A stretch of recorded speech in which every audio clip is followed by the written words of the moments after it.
So I come from family, big hunters. My grandfather, Henry, my uncle, great uncles, and grew up in Wisconsin, in Milwaukee, but they were from a small town in Wisconsin called Leroy, and it was real close to the Horicon Marsh. So I grew up goose hunting, deer hunting, duck hunting with my grandfather, pheasant hunting. Spent a lot of time in the outdoors. Taught me a lot about what goes into a dog, what goes into just a whole camaraderie and getting to know nature on a different level, taking but also giving back. And that really instilled in me, you know, my hunting background, and I just very passionate for it. Grandpa was, you know, always wanting to go fishing. He was always wanting to take me hunting, always wanting to keep me active. I remember the first time I shot my first goose, Grandpa and I hunted all day long, and back then you were allowed 1 goose a day you got a tag, Horicon zone. And I was 12 years old, you know, pudgy little, you know, fat Michael from Wisconsin, and a bunch of geese lit in the field, and he said, let's sneak down this fence line and let's see if we can get you one.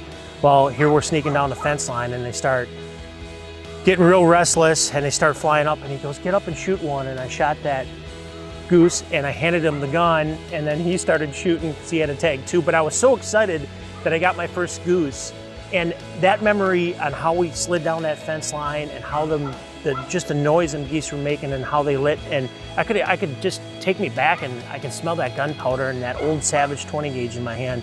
That's a memory that I'll never forget. And you know, and that's part of my beginning, you know, becoming an outdoorsman, going through life, getting in the hunting and shooting sports industry for 26 years now, and I'm going to continue, you know, that legacy.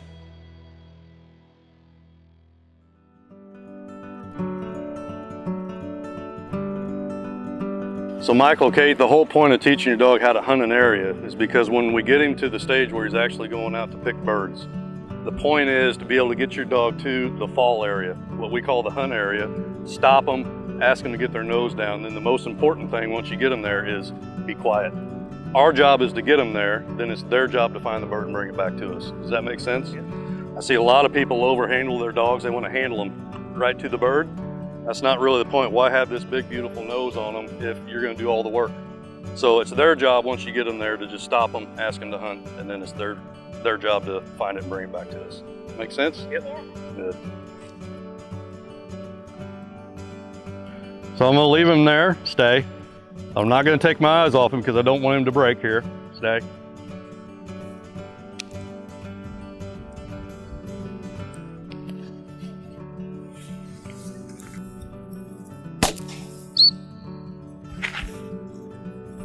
This is why you don't want to take your eyes off of him, so he got a little unsteady there. And there's several things that'll get your dog really keyed up. It's gunfire, it's bird scent, it's water, and it's being out in this kind of environment. This is what these dogs are bred to do. Sit. Now what we're not gonna do is be in a big hurry. Just gonna loop my lead around him, okay? When I'm ready, I'm just gonna tell him, high loss. Loss. Loss. Good lad. Good lad.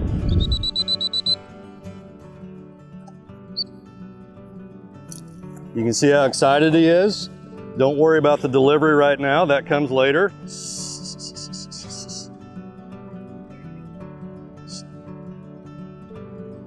And we make sure we get that calm behavior before we move on.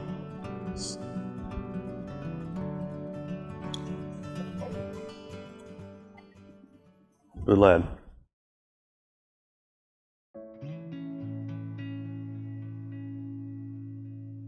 I enjoyed hunting so much because I liked being around my grandfather and my uncle and my great uncles, and it was just the family.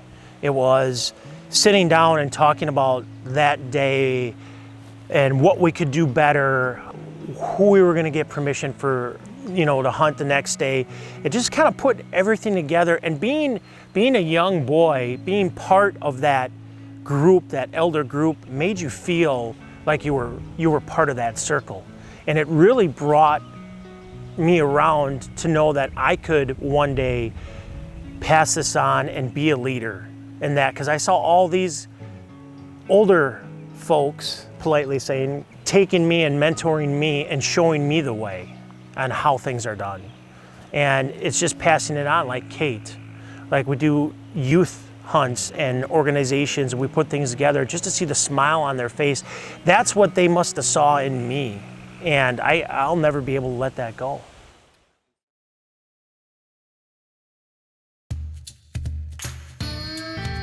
You need to educate your dog how to get their nose down. If you don't do that, a lot of times what happens is your dog just learns to look with its eyes and never gets its nose down into cover. And it's not always that when you shoot a bird that your dog's gonna be able to see it to go get it. They've got to be able to understand to get their nose down to find that scent and find that bird.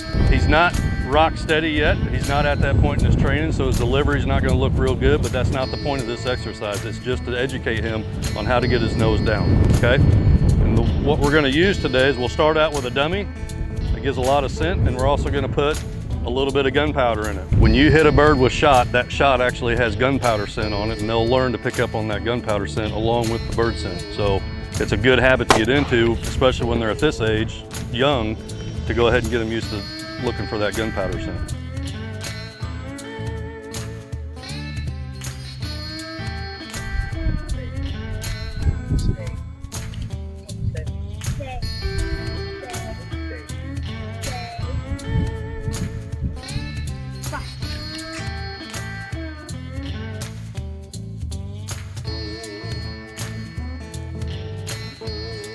Now you see how you just picked up the scent right there? That looks beautiful, beautiful. There, he's got it. Okay, Kate, be ready? As soon as he gets to you, take that dummy off of him. Good. Tell him sit. Kate, you got the best delivery out of all three of us. That looked fantastic. Good job. Okay. Any questions on that? Okay. Well, this is early stages, right? So we've got to get a delivery on him yet, but that'll come. I always work this into his training every week because I always want him knowing how to use that nose, okay? But that looked great. So he's a great hunting dog, blows cover up, looks nice doing it, stylish, everything we're looking for.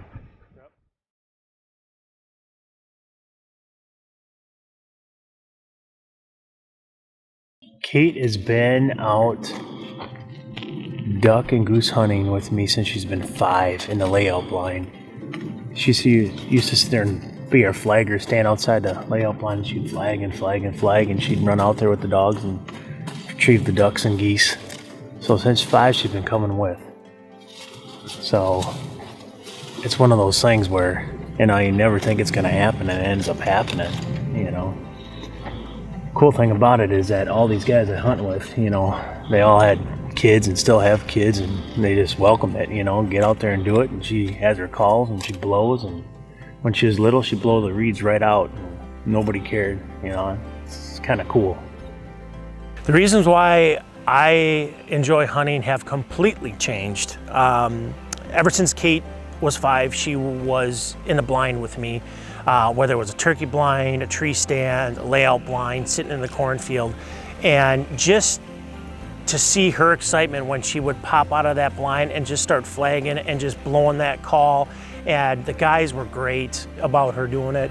Something that you can't put your finger on until you can actually be there doing it. And all my energy right then and there, seeing the smile on her face, seeing, hey, Kate, cover your ears, you know, and we'd take them, and she'd be out there with the dogs retrieving the ducks and the geese. It's just amazing to see that in a child. And yeah, she's a girly girl, but she's also a tomboy. And all my energy is now focused around her and making her into this girl, soon to be woman of our industry, and just teaching her the right way. I think my personal opinion is we've gotten so disconnected in society on roots where we came from. And if I can instill a little bit of that in her, besides the phones and the tablets, okay, and the computers of the world, just get outdoors. You know, kick the dirt around. Let's go pop up a blind. We don't have to kill these geese, Kate. Let's watch them. Let's watch them light. Okay, and let's see what they do. You know, and You see how their wings are tipping, you know? And it's just that kind of thing that you pass along to these kids, especially Kate, is something that, you know, I find more enjoyment than pulling the trigger or getting in the limit. It's just, you know, everybody says it, but it is the smiles on their face. And at the end of the day, you can say, man, that was awesome, because it truly is awesome.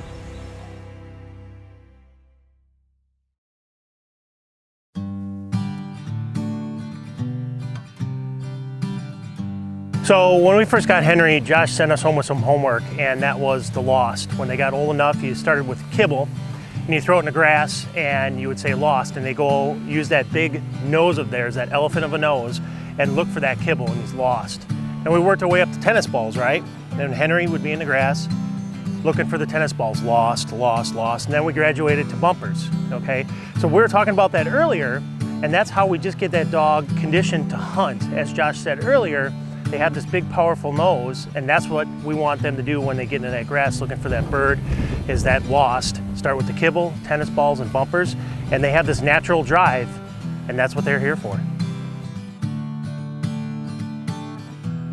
He's gonna be a phenomenal hunting dog, no problem. It's just getting control of that, that's all. And where does control come from? Basic obedience. Yeah. And that's what a lot of guys miss. Exactly, yeah. Exactly. Too many guys rush through it, and I'll be honest, obedience is the most boring part of the training process. It's not to me, I love it, because I love seeing a dog from scratch, knowing nothing, to walks perfectly to heel, sits and recalls. To me, that's phenomenal. Right. But to most people, it's boring, and they fly right through it, and then you got a dog totally out of control.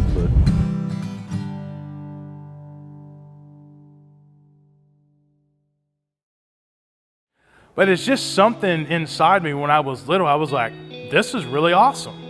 I'm going deer hunting with my dad. I have a BB gun. I'm shooting hedge apples and all this stuff. And I don't really know what made it just this urge, but I just had to do it. And ever since I was a younger child, I was never little, I was like, man, I've got to figure out a way to make money.